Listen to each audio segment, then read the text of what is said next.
The Arab American community needs to be reminded and cannot forget. He wants to ban Muslims, he wants to deport Muslims, and he wants to start internment camps. And that's what we are busy talking to every voter. He's telling you what he's going to do. Believe him. Internment camps? Yes. He has talked internment camps. You know what, Jake? You may have to visit me in one. I get worried enough when he talks about what he's going to do to his political enemies. Okay, on yesterday's episode of The Lead, Democratic representative, of course, Debbie Dingell, told Jake Tapper that Trump was going to send her to an internment camp. But unfortunately, she's far from the only pundit and lawmaker who's panicked about the possibility of being thrown in prison or an internment camp should Donald Trump get elected for a second term. In fact, let's watch a clip from yesterday's episode of The View in which Mika Brzezinski also broke down on air. Let's watch. Yeah. This is the descent into fascism, if we so choose. Normalizing January 6th, it's a day of love. It's a day of love. I'll say it again and again and again. Normalizing enemy from within. I'll say it again and again. I'll say it again and again until you get tired of it, until it's not so funny anymore, or you think he doesn't mean it until you realize he does mean it and it's too late. Saying these strict abortion bans are a beautiful thing. Mm-hmm. Yeah. Are you kidding me? We got to wake up. And here's the good news, because I come with such dire warnings, and I mean them from the bottom of my heart as a daughter of refugees who came here escaping war, came here for America to be a part of a democracy, to be a part of building something beautiful where they could be free. I'm telling you, the good news is that I believe women will be the beacon in this election. Am I losing my mind in feeling that this hyperbolic rhetoric is not helpful? Yeah, well, 50-50 in my opinion. So when Debbie Dingell says he's gonna start internment camps, he never said that. That is not helpful. On that, you're 100% right. Because once she says something that he didn't say, then not only the right wing, but independents will discount every other thing you've said.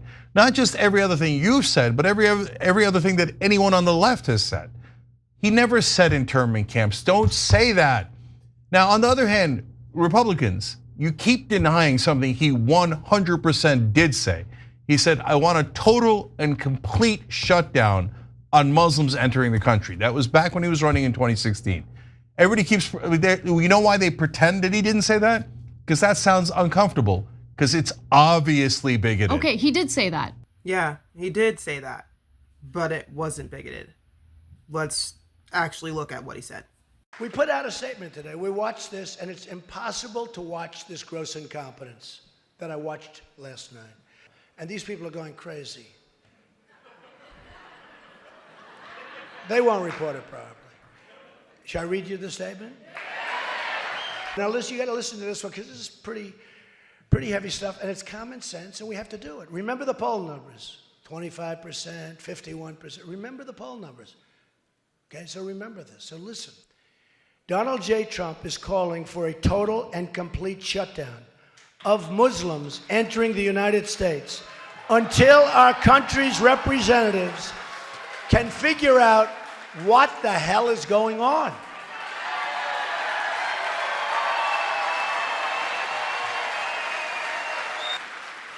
We have no choice. According to Pew Research, among others, there is a great hatred toward Americans by large segments of the Muslim population.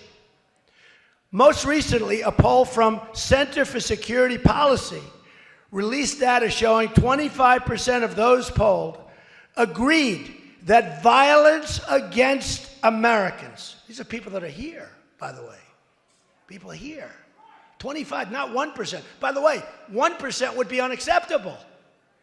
25% of those polled agreed that violence against Americans here in the United States is justified as part, think of that, as part of the global jihad. they want to change your religion. I don't think so. I don't think so. I don't think so. Not going to happen. As part of the global jihad, and 51% of those polled agreed that Muslims in America should have the choice of being governed according to Sharia. You know what Sharia is? 51%. Sharia authorizes, and look, this is, it's terrible. Sharia authorizes such atrocities as murder against non-believers who won't convert, beheadings, and more unthinkable acts that pose great harm to Americans, especially women. You look, especially women. Tough stuff. Tough stuff indeed. That didn't sound like bigotry to me. Call me stupid, but that sounded more like legitimate reasons for a temporary ban on Muslim refugees entering this country. And I don't know if we're in a very different situation now than we were then. But let's get back to the video. But I'm not going to take a chance on a guy who says, I'd like to ban you and your family because you guys are so dirty and inferior to us. And I think you're violent savages, so I'm going to ban you. I'm not going to take a chance on that guy, number one. Number two, he actually tried it. He had to be stopped before he did his fascist idea, okay? Number three, people saw all that and were like, yay, I love Trump. Let's ban Muslims, yay. Be honest, be honest. You be honest, Jank. Like, that people weren't celebrating banning Muslims because they were just these bigoted people who hate Islam. Look at the reasoning. Be honest and honestly engage with the conversation. Otherwise, like you were saying earlier, you make your stance way less credible. But again, back to the video. Be honest, okay? So we want to take another shot. And number three or four, whatever I'm on, he has his own dumbass judges now littering the country. So one of them threw out a perfectly good criminal case against him. A very, very important criminal case against them. So maybe we run into a judge who goes, yeah, I think that Muslims are dirty, violent savages. I'm just as bigoted and racist as Donald Trump. I do let it stand. Trump is saying, let's deport anyone who criticizes and protests Israel on a college campus. Not just arrest, he says arrest them and deport them. No, I know he says that, okay. But do we actually know that? Let's take a closer look at the topic they've been arguing about for the last 2+ minutes. This is the infamous article that makes the claim that Trump is trying to deport pro-Palestinian protesters. And it seems that this claim originates from this quote. It reads, "One thing I do is any students that protest, I throw them out of the country. You know, there are a lot of foreign students. As soon as they hear that, they're going to behave." End quote. So it's all fine and dandy for something like that to raise alarm. The issue, however, is the credibility of this, because from what I can tell, the only source that we have for this quote are an anonymous group of donors who appeared at this event, which this event was apparently some roundtable event in New York. It seems like we don't even have more information than that, but that doesn't seem hard to procure with something this serious. Also, I can understand why these donors wouldn't want their names out there tied to making this claim, but that certainly lowers their credibility since they don't want to tie their name to their claims. So what's the key takeaway here?